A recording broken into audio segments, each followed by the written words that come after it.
рустам сафаров барои адои қарзи шаҳрвандӣ хизмати ватан модар ба комиссарияти ҳарбии ноҳия омада барои гузаштани комиссияи тиббӣ омода мешавад. дар комиссарияти ҳарбии ноҳияи фархор барои муоинаи тиббӣ ҳамаи шароитҳо муҳайё карда шудааст. даъватшавандагонро духтурони таҷрибадор аз муоинаи тиббӣ мегузаронанд. рустам аз муоинаи тиббӣ гузашта сиҳату саломат эътироф гашт. барои хизмат дар сафи қувваҳои мусаллаҳ духтурон ба ӯ иҷоза доданд. 6 соли охир ман дар муоинати меҳнатӣ будам дар шаҳри Москва. омадам ай Москва мехом садиқона хизмат кунам дар ватани худ. хизмати қадри падару модар адо кунам. хизмат кунам. чунки дигарон хизмат карданд, ман оромона кор кардем. ман омадам баргаштам, мехом хизмат кунам ватани худам. дар ноҳияи фархор даъвати баҳории ҷавонписарон ба сафи қувваҳои мусаллаҳ оғоз ёфт. рӯзи аввали даъват ҳамроҳи рустам 70 нафар ҷавонон ихтиёриён барои адои қарзи шаҳрвандӣ ба комиссарияти ҳарбии ноҳия ҳозир шуданд. дар ин рӯз дар комиссарияти ҳарбии ноҳия бахшида ба рӯзи даъватшаванда барои гусели навазкарон бо иштироки даъватшавандагон, волидон, намояндагони мақомотҳои ҳифзи ҳуқуқ чорабинии идонаи тантанавӣ доир гашт. раиси ноҳияи фархор раҳнон раҳимзода иштирокчиёни чорабиниро бахшида ба ин рӯз табрик гуфт. ӯ қайд намуд ки хизмат ба ватан модар қарзи ҳар як ҷавонмарди бонангу бонамуси тоҷикистон мебошад. рои сафед фарзандони азиз, ҳамеша хушбахт бошед, ҳамеша сарбаланд бошед ва фаромӯш накунед ки ҳамаи шумо фарзандои азизи мо ҳастед. фарзандои азизи мо ҳастед. фарзандои азизи ноҳияи фархори бостонӣ бошед. барои тарбияи ҷавонон дар рӯяи ватандӯстӣ ҷалб намудани онҳо ба хизмати ватан модар дар ин сол аз тарафи бахши кор бо ҷавонон варзиш ва сайёҳии ноҳия бо ҷалби ҷавонон ва нафарони синни даъватӣ мусобиқаҳои гуногуни варзишӣ, маҳфилу дигар чорабиниҳои маърифатӣ гузаронида шуданд.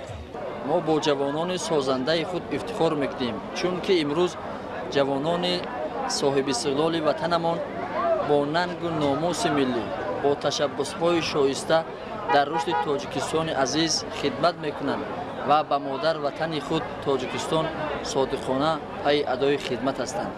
ин андешаҳо аз паёми пешвои миллат президенти тоҷикистон муҳтарам эмомалӣ раҳмон ба маҷлиси олии ҷумҳурии тоҷикистон мебошад.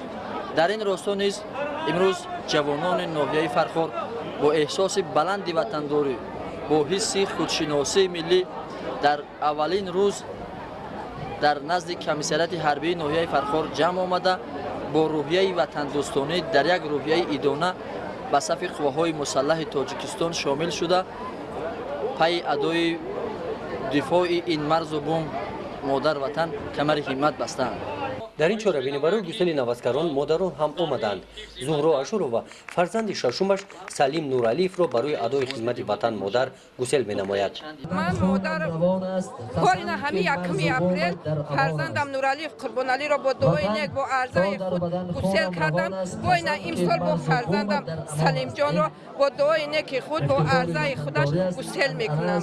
ман шашум фарзанда ки ба хизмати модар ватан гусел мекунам, дуои неки худро метиҳам. ман ҳамчун модар аз тамоми модарони рӯи ҷаҳон илтимос мекунам ки фарзандони худро бо дуои неки худ бо хизмати модар ватан гусел кунанд. мо шукронаи аввалу худованд баъд президент эмомалӣ раҳмон падари бузургвори болои сармона мекунем ки сола чихел тинҷӣ ва амонӣ сулҳу ваҳдат сола серию пурӣ кардааст ки ҳамин фарзандои мо бо ихтиёри худ бо арзаи худ омада хизмат рафтаистанд. дар ноҳияи фархор дар чорабинии рӯзи даъватшаванда аз тарафи ҷамъиятҳои деҳоти ноҳия департаменти почтаи ноҳия ба ҳамаи даъватшавандагон тӯҳфаҳои хотиравӣ тақдим карда шуд.